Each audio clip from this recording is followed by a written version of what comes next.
Ова е Мариово, етничка пределска целина која се наоѓа во јужниот дел на нашата република. Природно затворена од соседните области со планините Селечка, Нидже и Кожув, низ вековите тука се развивала специфична култура. Денес животот во Мариово замира. Старите куќи, покриени со камени плочи, се распаѓаат пред забот на времето. Во секое село само по неколку старци ги чуваат огништата да не изгаснат и да не се запустат. Прекрасните пејсажи се користат само од филмските работници кои сакаат да ја доловат душата на македонското село. Овој филм ќе го посветиме на селото Манастир. Ќе се обидеме да се вратиме назад низ историјата и да видиме како селото настанало. За таа цел, нашата екипа е на пат за таму.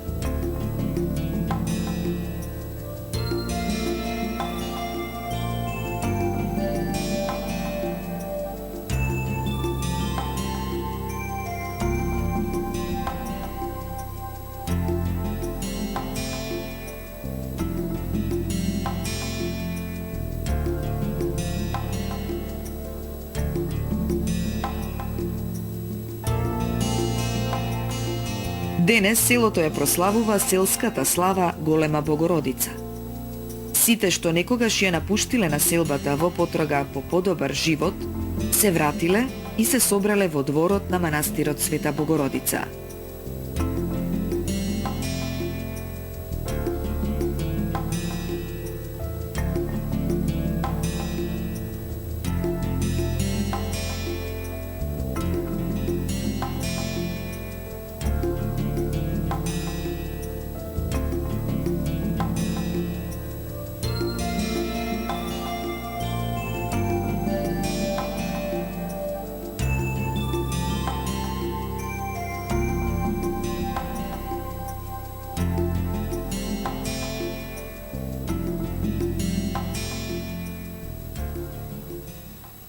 Не пречекуваат со поздравна песна, посветена на заштитничката на селото. Те молам заштитувај не, те молам закрилувај не. Мајко пресвета, од секое зло. Мајко пресвета, од секое зло. Ова е црквата Света Богородица, која порано била посветена на Свети Никола. Селото го добило името по овој манастирски комплекс. Но да се вратиме малку наназад, низ вековите, и да се обидеме да дознаеме нешто повеќе за создавањето на манастирот и на селото.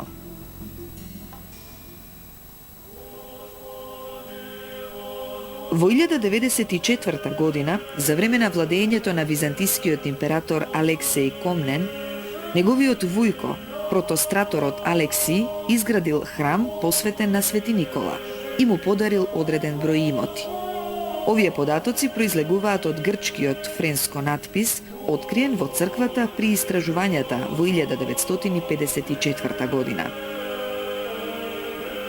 Во 1265 година игуменот на манастирот Акакиј ја урнал во целост малата црква и од темели ја изградил денес познатата црква со трикорабна диспозиција. Неколку години потоа, односно во 1270 година, била живописана новоизградената црква, а денес сочуваниот живопис во неа во најголема мера потекнува од тоа време. При живописувањето, игуменот Акакиј го повикал дјаконот Јован, референдар на Пресветата Охридска архиепископија и познавач на различни видови на сликања и со мошне вешта рака. За време на владењето на византискиот император Андроник II од 1282 до 1328 година, на западната фасада е испишана неговата повелба дадена на црквата Свети Никола, а фреско композицијата, покрај фигурата на византискиот император, ја сочинуваат и бисти на свети војни светители. Овие пишани податоци ја оправдуваат нашата предпоставка, дека прво бил изграден манастирот, а потоа околу него се формирало селото. Но на тоа ќе се вратиме малку подоцна. А сега да се обидеме да откриеме што го натерало протостраторот Алексиј да изгради храм баш во овој дел од империјата, односно во Мариово. Една од предпоставките е дека поради финансиската положба на империјата, царот доделувал големи имоти на своите великодостојници кои граделе манастири, од кои потоа го собирале данокот од недвижниот манастирски имот, што луѓето биле должни да го даваат на црквата што се наоѓа на нивна територија. Меѓутоа, освен материјалната награда за ктиторот, најверојатно постоела и друга причина за изградба на храмот Свети Никола. Од пишаните извори познато е дека кон крајот на 1096 година крстоносците на чело со Боемунд Таренски се наоѓале во Костур. Неговиот план бил најпрвин да се упати кон Пелагонија, да ја освои територијата на Македонија, а потоа да замине кон Цариград. Дали стравот од интересот на крстоносците за оваа територија го натерал протостраторот да почне со изградба на храмот во 1094 година и со тоа да го потврди своето влијание врз земјата што му била доделена?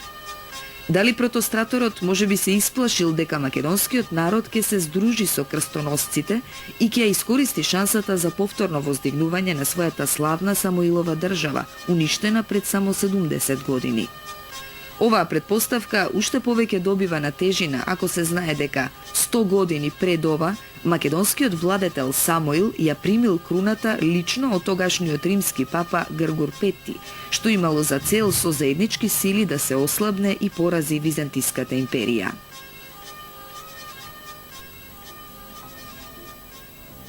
Селото Манастир се наоѓа на десниот брег на реката Црна. Тоа е расположено на една мала равна површина обкружена со планини. На прв поглед се добива впечаток дека местото било одбрано за самотен живот, погоден за размислување. Тоа е оддалечено од главните магистрали и е природно осигурано од ненадејни напади од многобројните непријатели во тие матни времиња. Условите за живот би биле крајно непогодни да не е силниот извор, од кој монасите, а подоцна и жителите на селото, ги наводнувале терасестите обработливи површини. Но да се вратиме повторно во сегашноста и да видиме што велат локалните преданија за постанокот за селото. Јас се викам Ордан Пројчевски, од село Манастир, роден во истото село. Види сега, јас колку што знам од дедовците што ми кажувале мене. Своја селце било собрано од мали селца, од 2 куќи, од 3 куќи, од сточарства. Прво, знам што ми кажувале старите, постарите од мене, во градот едно село се вика Оттаде Црна.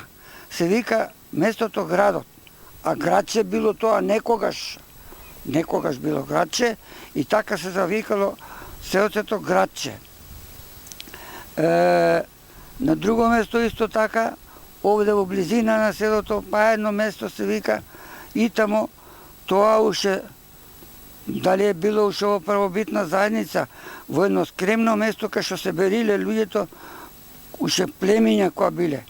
И страјало луѓето на отворени места да прават куќи и тамо се застанувале во камења, во пештери, живеале и така натака.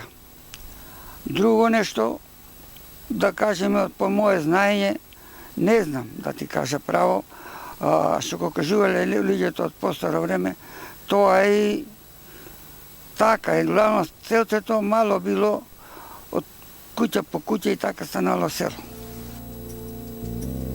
Сите досегашни информации собрани на терен од страна на етнолозите во врска со настанокот на селото говорат дека тоа е формирано со откупување на манастирскиот имот.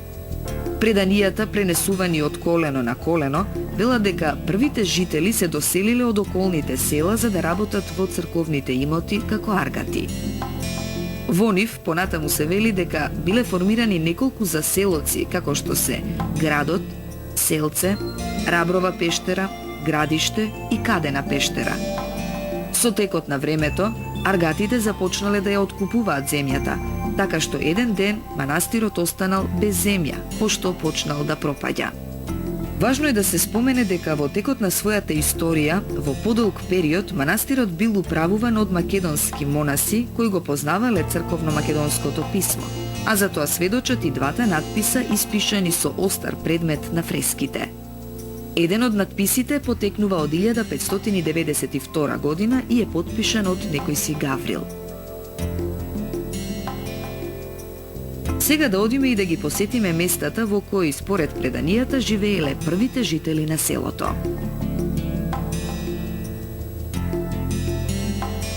Ова место се вика Раброва пештера. Селаните го посочуваат како едно од живеалиштата на нивните предци. Местото се вика така според некој си Рабро, кој бил во постојан судир со турците. Денес, тука може да се забележат само остатоци од некакви градби од камен. Постарите жители се сеќаваат дека за време на Првата светска војна, при бомбардирањето на селото, тука се засолнувале стадата со овци и добиток. Може би тоа е показател дека во нивната колективна меморија ова место останало запаметено како сигурно засолниште.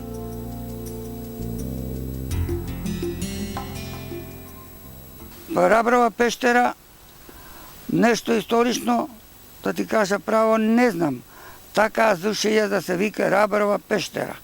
И тамо живеале луѓе некогаш, во порано, пробитната заедница. И таа е како куќарки, има зидан овака, куќарки овде онде, и живеале луѓе. Кога селото не било още почнато за да се прави како село. Пред да се соберат да живеат на купче околу манастирот, 2-3 семејства живееле и во пештерата Кадена. Сега ќе појдеме таму да видиме дали останале некакви траги од поранешниот живот.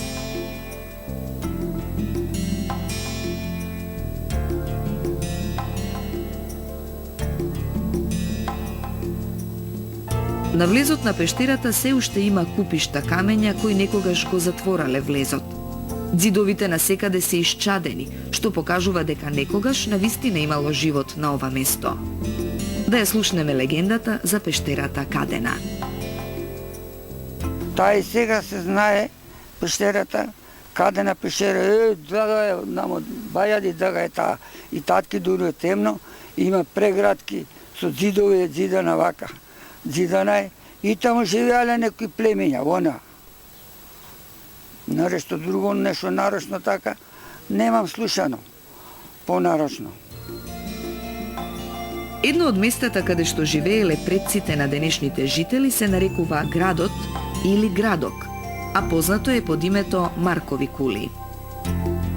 Ако на претходните две места требаше да пронајдеме траги за да ја оправдаме вистинитоста на легендата за постанокот на селото, за Градот нема потреба да го правиме тоа, бидејќи тој и без друго е регистриран од нашите археолози како средновековна тврдина. Тој се наоѓа на истоимениот рид од левата страна на реката Црна, 4,5 километри западно од селото Манастир и припаѓа во атарот на селото Чаниште. Според професорот Микулчиќ, се работи за доцно античкиот и средновековен град Морихово, кој бил регионално средиште на многобројните рударски населби во областа. Тој бил укрепен со кули и бедеми од малтер, а во него и денес може да се видат темелите на куќите и на двете цркви. Градот бил освоен од страна на словенските племиња, кои откако се населиле на оваа територија повторно го обновиле. Истовремено, по прифаќањето на христијанството, бил обновен и црковниот живот во двата храма.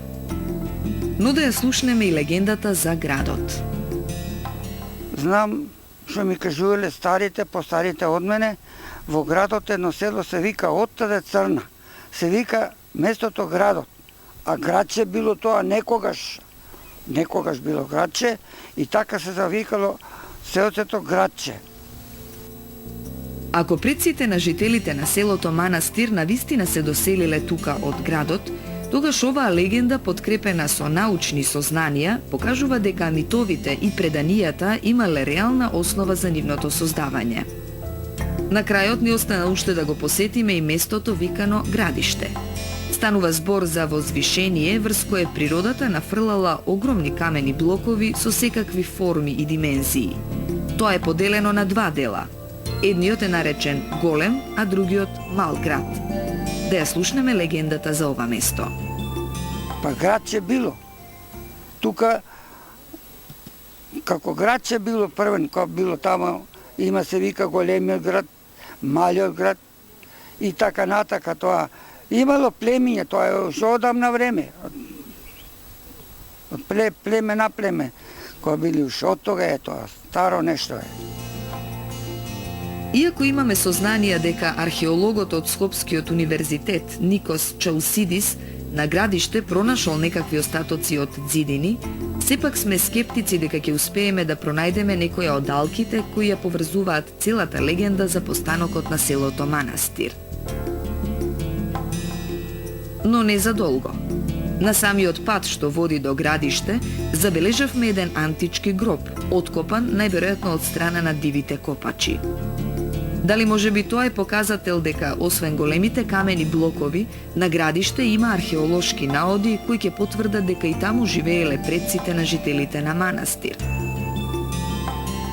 Сомнежите за миг ги снема и беа заменети со изненадување. За кратко време пронајдовме нешто што неодоливо не потсети дека во преисторијата тука се наоѓала некаква обсерваторија.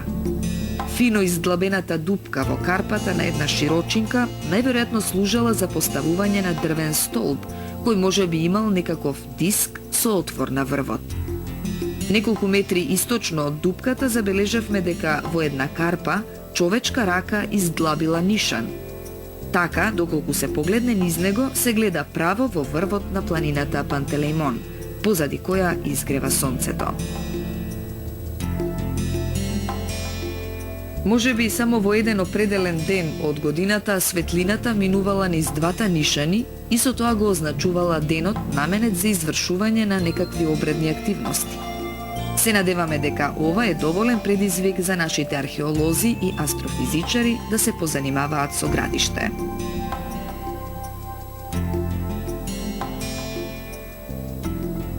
Нашата потрага не застана тука.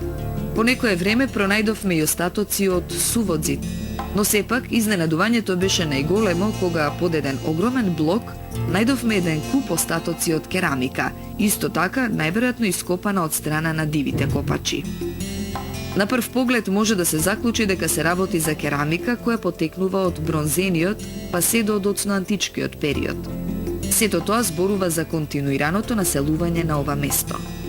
Останува отворено прашањето дали може би целиот овој локалитет представувал некакво преисториско или доцноантичко светилиште. Селото Манастир никогаш не се проширило на повеќе од 20 на куќи. За тоа проклетство наводно бил виновен некој си монах, а според друга верзија селскиот пољак, кој од местото Камен крст фрлил клетва врз селаните поради тоа што го набркале од селото. Слушај сега вака. За Камен крст знам друго нешто. Имало овде некој човек како зверка во селото. И од тука тој не можел да живее овде. Не можел да живее, ковјанал конјот и се кенисал. И на Камен крст, од Камен крст, овде селото се гледа, селцето се гледа. И се свртел, ме разбираш, и се прекрстил. Уште еднаш тука, деме го преканал селото. Од порано било појако селото, ама не берем така било. Го преканал селото и се прекрстил, деме да не постоја толку куќи, да не се подкрene повеќе, отколку што било тога во тоа време. И Јакебет селцето не се подкренало. Врти случаи толку, 18, 15, 20, 18, 15 до 20, до 30 куќицари, па врати се несот. Некои пусти се, некои сели се од тука и така натака. Тоа го знам за Камен крст. А тој со конј бил, а тука конјот го ковал, опаку конјот. опаку конјот. Наместо да влегол, тој го ковал опаку да излегол од тука, а тој првен кога влегол тука, така тоа го направил.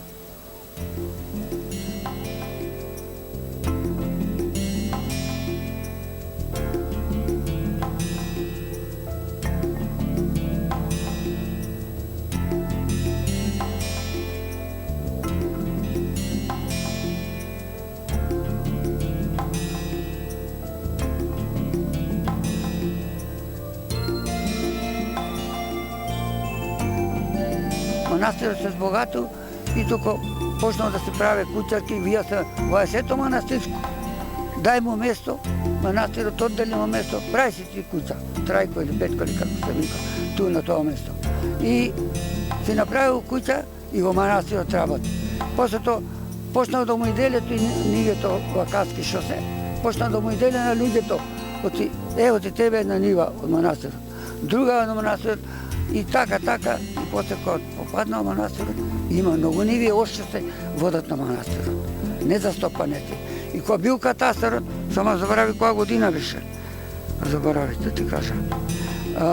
Кога бил катастарот, и луѓето сете на негово име нивието. До тога се водиле на манастирот, ама после тоа кога бил тоа катастарот, ва нива, мој се тија, како се викаш ти? Петко, Трајко или Митер, како би водан, како се вика, така. И така сме застопанили ние на нивието.